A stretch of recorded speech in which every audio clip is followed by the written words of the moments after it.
Hi everybody, hope you're all well. So thank you so much for all of your lovely comments on my statement that I released yesterday concerning this thing I'm about to speak about in this video. So yes, I've already released a statement on this, but I felt it was important to reiterate and explain in more detail. This video is to raise more awareness and hopefully put an end to the ridiculous narrative surrounding the Prince and Princess Wales and their Easter absence, and the ongoing misinformation about the monarchy. So let's set this record straight. As many of you wonderful lot already know, it's disheartening to see so many people attacking the Prince and Princess of Wales for choosing to spend time with their children in Norfolk, especially during the Easter period. Yes, it is disappointing not to see them at the Easter service. Many of us love seeing the family together, but let's remember, they are not just public figures. They are real people with real lives. They are raising 3 young children, facing the same challenges many parents do, and managing the pressures that come with their royal roles. Now, as many of you already know, I'm particularly mad about this recent skiing holiday incident where the paparazzi, they, snapped the children, sort of like on the slopes and in their skiing lodge. And many people have argued saying, well, it's fair game, but I completely disagree.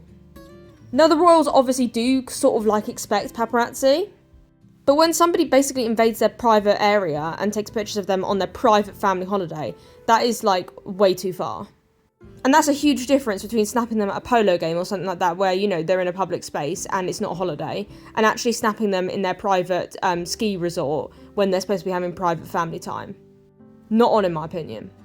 And you're probably all wondering why I'm mentioning this. Well, it actually sort of leads into this Easter sort of thing that people are arguing about, this family break turned into media frenzy, basically, with illegal paparazzi images circulating online, and this breach of trust likely led to them to step back from public duties to protect their family's privacy. And also, if they were snapped on a private ski resort, and, they probably felt like they were being watched, they might have not actually enjoyed that time away, so they might actually be making up for that time by spending a little bit extra on this Easter holiday, and that's something that some people have not got yet.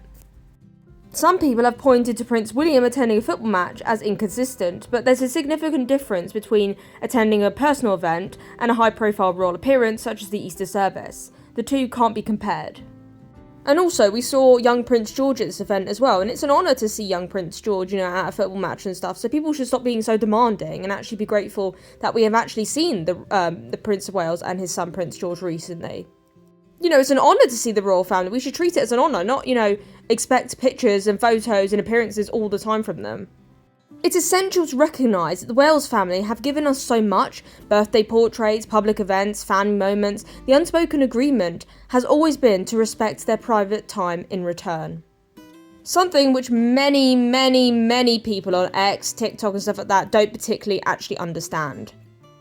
Let's also not forget that the Princess of Wales was ill last Easter, and she probably wants to spend this Easter after her treatment, spending it with her family and celebrating, maybe in a way that they didn't celebrate last year, and we actually don't know how they're going to celebrate it, Last year, the Princess of Wales spent, time having treatment done, and she probably didn't get to spend a proper Easter with her family. So this year, they maybe want to do a proper Easter. We don't know. Let's also hope that the Princess of Wales' recovery is going well as well. Some people just need to seriously give this family a break and stop criticising their every move. Now, obviously, some royal fans have been like, oh, I really wanted to see them, or I don't get why they're not going, blah, blah, blah, blah. But then they've also added on the end that they respect their decision, and that's completely fine. That is, people are allowed to, sort of be apprehensive, but as long as they, sort of respect the decision and sort of like respect it in the end, I think it's completely fine. There's a huge difference between literally attacking someone for not doing something and then saying, I'm disappointed, but I respect their decision. That is a kind thing to do. And I've seen this tons this morning. Everyone keeps saying in the Twitter comments and stuff, well, they're actually, avoiding their duties. They're not avoiding their duties. They're protecting their family. One missed event doesn't actually erase their commitment as members of the royal family. I can think of so many ex-members of the royal family that literally use our money and do absolutely nothing. And when I say nothing, they literally do nothing but do stuff for personal gain. I'm not going to mention their names, but that is some members of the royal family that are doing that. And we are literally moaning about the Prince and Princess of Wales, sort of taking an Easter holiday break with their children after literally so many years of commitment, and they are still committed to the British royal family. And we are moaning at them for taking literally an extra couple of days to spend with their children before they start duties again. I don't see what's the problem. I just don't see it. There are many members, or ex-members rather, of the British royal family, that deserve to be moaned at because of what they've done to A, the British royal family, and B, what they've done to, Britain and disrespected other people and charities and stuff like that. And we're literally moaning about the Prince and Princess of Wales, who are committed and dutiful royals. What is wrong? I literally just don't see what's wrong. Like, why are we attacking the Prince and Princess of Wales for being dutiful royals, yet some other royals do absolutely nothing and waste the monarch's money, and literally they don't get moaned at? Come on. This narrative that the royals are expected to be constantly available is rooted in entitlement. It's time we recognise their humanity and respect their choices. And when I'm saying this, I'm talking to the haters, not actually the royal fans. The royal fans are very respectful to the royal family, well, most of them are anyway. And before we end this video, let's address the ridiculous narrative many people continue to push. The idea that if we get rid of the royals, we'll pay less tax and live in a freer society, without wasting money on them. Let's get this straight, it's nonsense. For those who still fail to understand how the monarchy works, let me explain.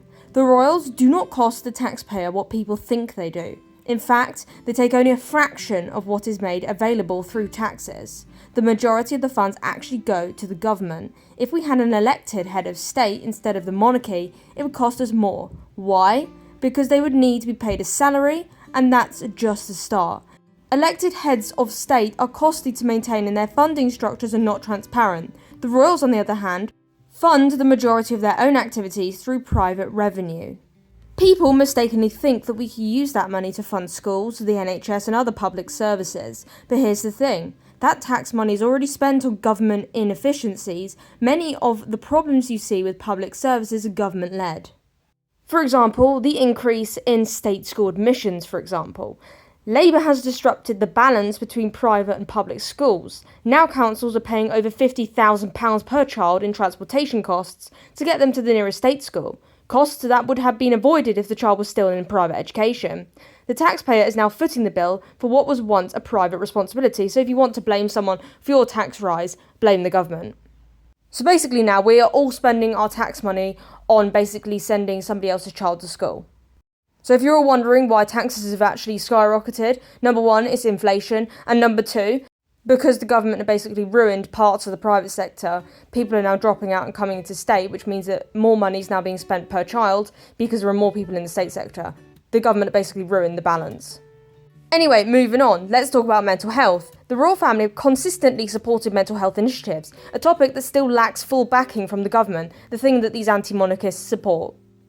Despite their efforts, many feel the government isn't doing enough to support people struggling with mental health challenges, and I'm telling you now, it's true. And as for the government, again, I don't particularly like speaking about the government, but I'm just going to mention this right now. Let's not forget how they've mishandled the business, with their tax hikes that have destroyed many companies, or the crippling student loan system. University fees are higher than ever, leaving young people, like myself, with a mountain of debt and fewer prospects. Now more and more graduates are entering the workforce without a degree, struggling to make a living. And while all this is happening, the monarchy continue to provide stability, charity work, and a sense of national pride.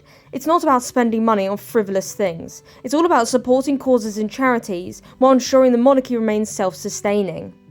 As well as that, the monarchy actually helped those struggling in society.